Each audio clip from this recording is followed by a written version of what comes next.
Book of Heaven. Volume 9. 3rd to the 22nd of August 1910. Page 38–42. August 3, 1910. Voluntary sin upsets the humors of the soul. As I was in my usual state, blessed Jesus came for just a little and told me, "Listen, my daughter. Miseries, weaknesses, are means in order to find oneself in the harbor of the divinity, because in feeling the burden of human miseries the soul gets annoyed, gets bothered, and tries to get rid of herself, and in getting rid of herself, she already finds herself in God." Then, having placed my arm around his neck, he clung against my face, and disappeared. Later, as he came back, and I was lamenting for he would run away like a flash without giving me time, he told me, "Since it displeases you, take me, bind me as you want and don't let me run away." And I, "Bravo, bravo Jesus, what a beautiful proposal you make me. But then, can this be done with you? You let yourself be bound and clasped as much as one can, but at the best moment you disappear and no longer let yourself be found. Bravo, Jesus, you want to make fun of me. But, after all, do whatever you want. What I care is that you tell me where I offend you, and in what I displeased you, that you no longer come as before." And Jesus added, "My daughter, do not trouble yourself. When there is true sin, it is not necessary for me to say it. The soul already perceives it by herself, because sin, when it is voluntary, upsets the natural humors. Man undergoes as though a transformation in evil, he feels as though soaked with the sin he has voluntarily committed. Just as true virtue transforms the soul in good, her humors remain all in harmony among themselves, and her nature feels as though soaked with sweetness, with charity, with peace, so it is with sin. So, have you perceived this turmoil? Have you felt as though soaked with impatience, with anger, with disturbances?" And while he was saying this, he seemed to look deep into me, to see whether that was in me, and it seemed that it was not. And he continued, "You yourself have seen it." I don't know why, but while he was saying this, he showed more earthquakes with destruction of entire cities, revolutions, and many other troubles, and he disappeared. August 12, 1910. The origin of all the evil of priests is in dealing with souls about human things. As I was in my usual state, I found myself outside of myself and I saw some priests, as well as Jesus, who made himself seen in my interior all dislocated and with his limbs detached. Jesus pointed at those priests, making me understand that even though they were priests, they were members, detached from his body.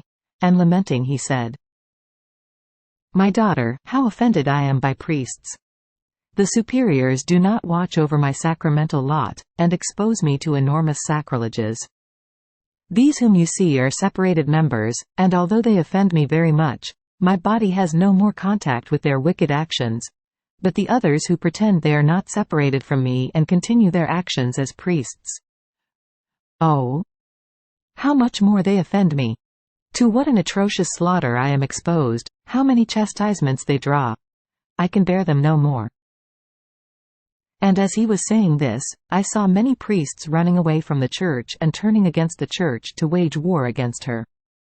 I looked at those priests with great sorrow, and I felt a light that made me comprehend that the origin of this and all the evil of priests is in dealing with souls about human things, things all of a material nature, without a strict necessity.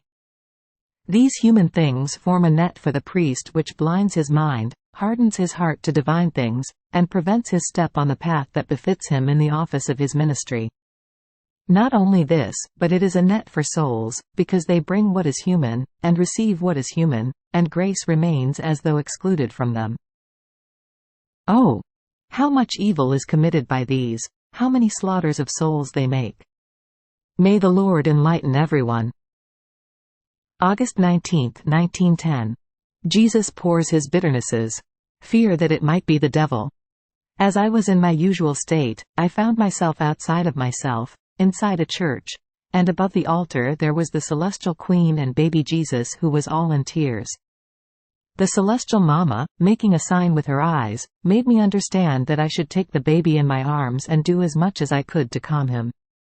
I drew near him and I took him in my arms. I squeezed him to myself and I said to him, my pretty little one, what is it?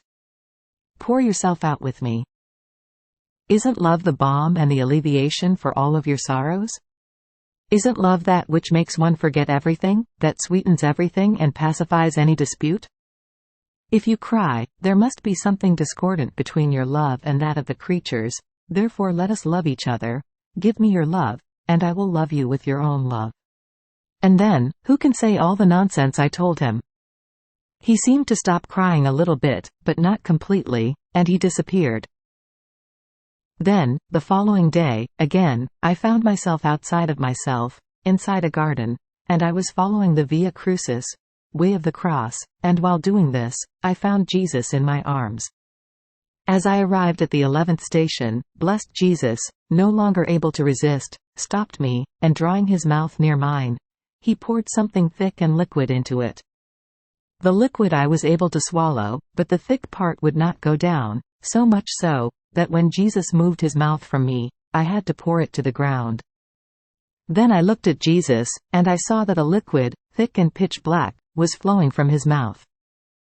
I was frightened very, very much. And I said to him, "It seems to me that you are not Jesus, Son of God, and of Mary Mother of God, but the devil. It is true that I want you, that I love you, but it is always Jesus that I want, never the devil, with him I want nothing to do. I am content with being without Jesus, rather than having anything to do with the devil." And to be more sure, I marked Jesus with the sign of the cross, and then I signed myself. In order to dispel my fright, Jesus withdrew that black liquid into himself, which was impossible to look at. And he told me, "My daughter, I am not the devil. What you see is nothing but the great iniquities that creatures do against me, and which I will pour upon them, for I can no longer contain them.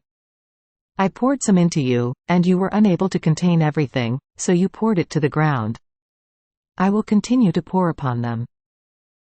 And as he was saying this, he made me comprehend what chastisements he will make rain from heaven.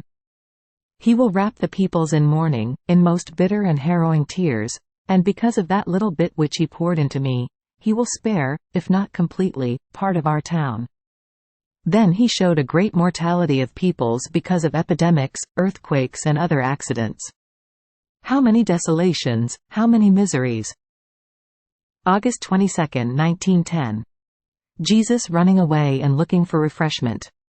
Continuing in my usual state, having lost consciousness, I saw many people who were putting blessed Jesus to flight. And Jesus was fleeing and fleeing, but wherever he went, he could find no place, so he would flee again. Finally he came to me, all dripping with sweat, tired, afflicted.